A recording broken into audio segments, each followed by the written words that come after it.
Afternoon mga guys, update tayo sa kalsada natin. Malakas yung ulan.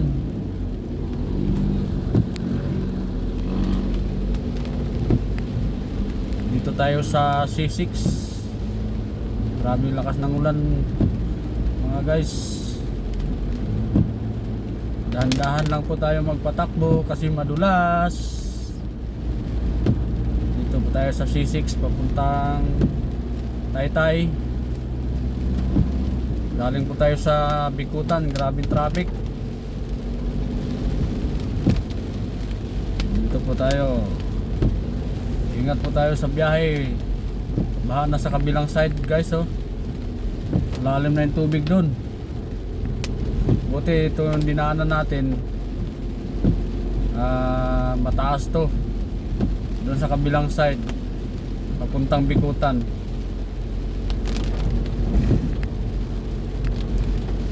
Baha na doon.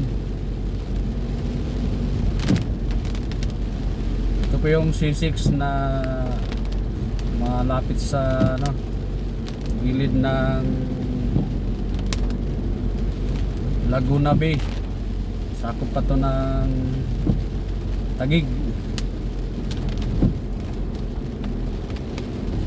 Tingnan sa camera parang mahina lang yung ulan, pero dito sa labas babasa ka talaga.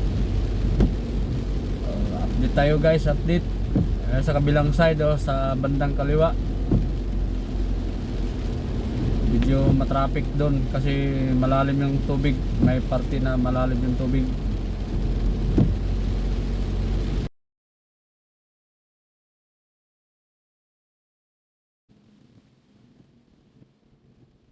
Ano guys, dilim na yung ulap. Grabe. Simula pa to kanina ng alas 11 guys, yung ulan dito. Wala nang tigil. Ayan, malalim na yung ibang parte dito. Doon sa kabila talaga malalim na yung tubig. Kaya medyo traffic. Dito sa dinadaanan natin medyo mataas kasi dito. Hindi pa ganong malalim yung tubig. Ayun. Kita nyo guys, yung tubig.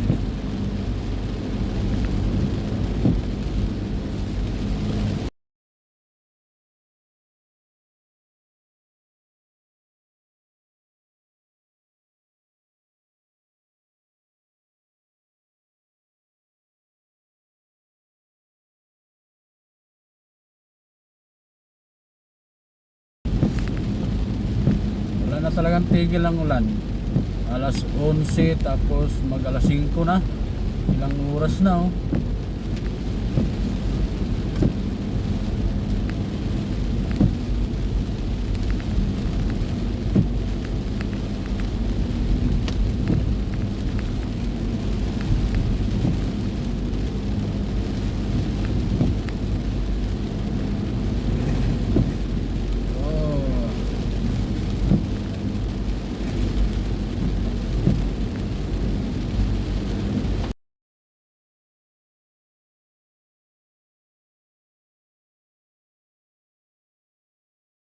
Parang maliwanag tingnan sa camera mga guys, pero dito sa labas madilim talaga. Uy, malalim ang tubig dito, ah. Uy, kawawa si ate, maharurot yung inuba.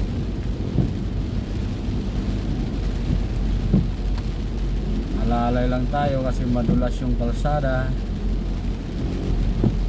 Walang premyo dito pag nagpasikat ka. Dahan-dahan lang.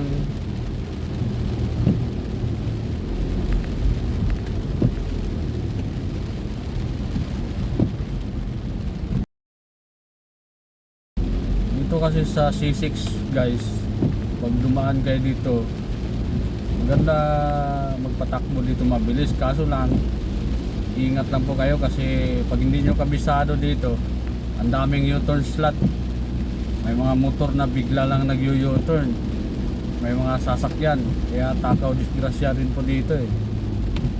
Kaya pag dumaan dito, kailangan kabisado mo yung mga U-turn slot, kasi yung iba nagmamadali. Yun, lalim ng tubig, nagmamadali yung iba, tapos hindi napapansin may paparating na sasakyan or motor din, yun, kakabanggaan. Tulad niya na, lilik ko yung sasakyan, tapos yung mga motor hindi hihinto. Nangyari, magkasagian.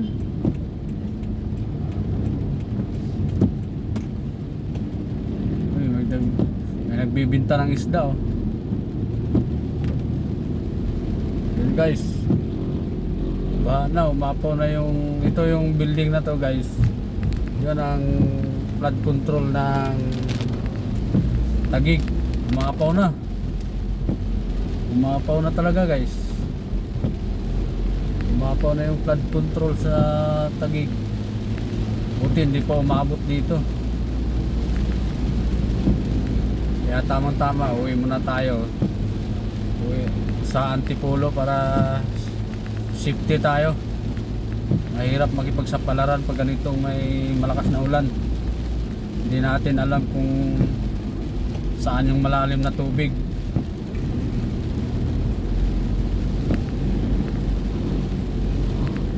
Ilang oras na umulan guys. Ayun, malalim na tubig.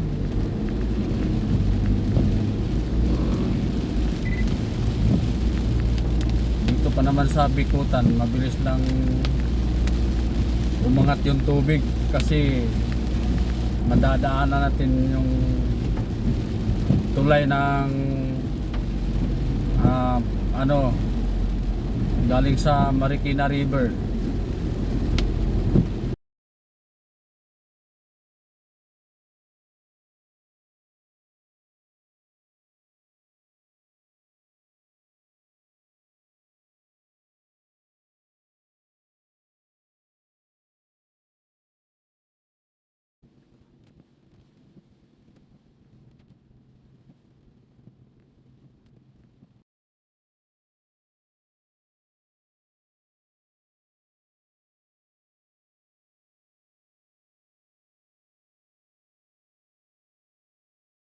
Sasakyan nila guys oh, naka safety na nakalagay dito kasi pag umapa yung ilog na yan, sigurado mataas ang tubig.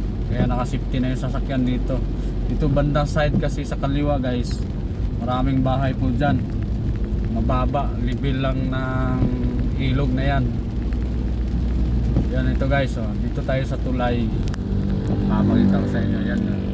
Yung ilog na yan guys oh.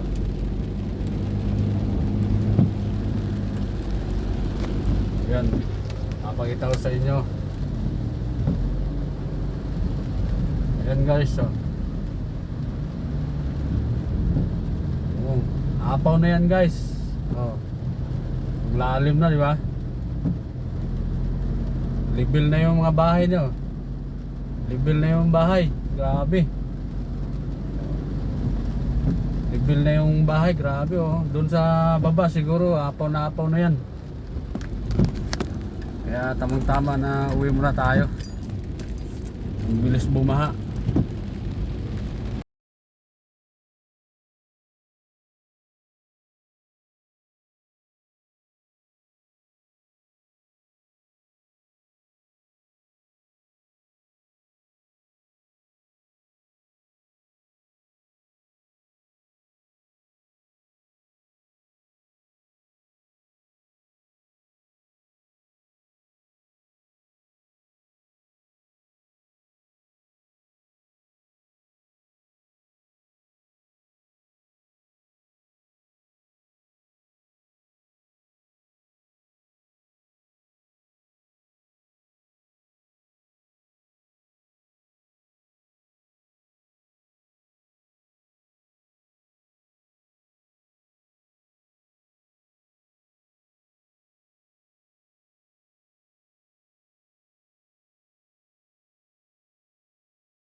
naman ang maliit na tulay pagitan ng Taytay sa Pasig. Maliit lang, hindi pa na palakihan. Darating din ang araw na lumaki din to, maayos din, kaso lang wala pang budget. O ganyan na talaga yan. Twin, ano ba yung tawag nyo? Twin bridge. Twin tulay, twin bridge.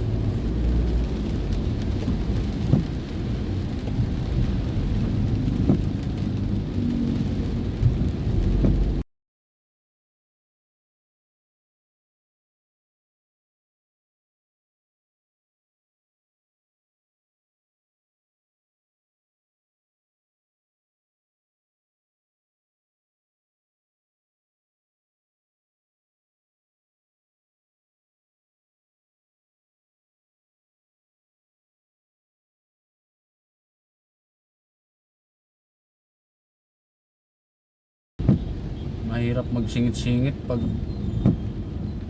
malakas ang ulan, malabo yung side mirror.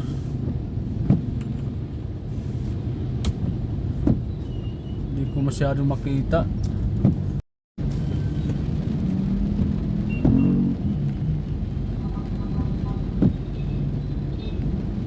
Ito yung sinasabi ko na tulay mga guys, traffic talaga dito, lalo na pag natapat ng rush hour. Pero dito lang naman, pag nakatawid ka dito, pagdating mo ng Taytay, wala na, tuloy-tuloy na yon pag akyat mo ng Antipolo.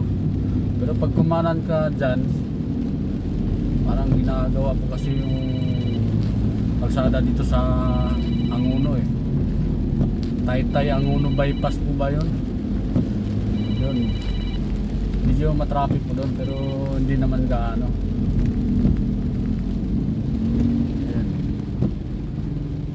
Ito yung tulay na ano guys, floodway yan. Yan yung tulay na floodway, oh. Malalim na rin, oh. Yan, dito part ng Pasig. Yan, Marikina River to guys, galing Marikina yan, ng pinanggalingan talaga ng ano, pag bumaha sa Marikina dito babagsak, nahahati yung tubig. Yung iba papunta rin doon sa Pasig River, ang tagos noon doon sa Maynila. Itong tulay naman to, pag galing sa Marikina dito babagsak. Medyo malalim na rin guys, oh. Ito malawak kasi to eh, malawak to, kaya matagal-tagal bumaha dito banda. Doon lang sa Marikina kasi mababaw yung ano nila doon eh, mababaw yung ilog nila doon, saka hindi malapad dito, tulad dito halos 1 kilometro yung lapad, kaya matagal mapuno dito. At saka doon sa baba siguro mga 2 kilometro, ay mga 3 kilometro siguro ang layo nito. Yan, 3 kilometro, Laguna Bay na po yan eh, kaya hindi na napupuno dito. Kaya hindi na yan, ilog na yun, Laguna Bay na po dyan. Kaya ingat lang po tayo mga guys.